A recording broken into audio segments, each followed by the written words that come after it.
এই মুহূর্তে আমার ভয় হচ্ছে বাংলাদেশ যদি 400 রান করে ফেলে তাহলে অস্ট্রেলিয়ার কপালে দুঃখ আছে। রিকি পন্টিং এর মতে বাংলাদেশ পুরো ম্যাচে নিয়ন্ত্রণ নিয়ে ফেলেছে। যদি তারা 400 রান করে ফেলে তাহলে বাংলাদেশ এই ম্যাচ জিতে নেবে।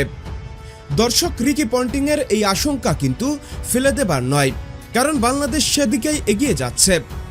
হাসান মাহমুদের দুর্দান্ত বোলিংয়ের সুবাদে অস্ট্রেলিয়া প্রথম ইনিংসে মাত্র 198 রানে অল আউট হয়েছে। এরপর বাংলাদেশ ব্যাট করতে নেমে দারুণ জবাব দিচ্ছে অস্ট্রেলিয়াকে। এখন পর্যন্ত বাংলাদেশ মাত্র 17 রানে পিছিয়ে রয়েছে অস্ট্রেলিয়ার থেকে, তাও আবার মাত্র 2 উইকেট হারিয়ে।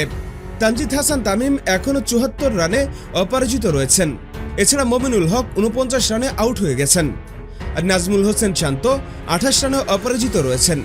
আর বাংলাদেশ যেভাবে খেলছে সেভাবে যদি মাথা ঠান্ডা করে খেলতে পারে তাহলে খুব সহজে 400 রান করে ফেলতে পারবে।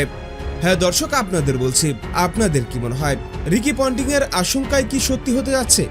বাংলাদেশ কি 400 রান করে ফেলতে পারে? এখনই আপনাদের মতামত আমাদের কমেন্টস বক্সে লিখে জানিয়ে দিন। আর আমাদের ভিডিওটি ভালো লাগলে অবশ্যই লাইক আর শেয়ার করুন এবং আমাদের চ্যানেলটি সাবস্ক্রাইব করে আমাদের সঙ্গেই থাকুন। ভিডিওটি দেখার জন্য আপনাকে অসংখ্য ধন্যবাদ।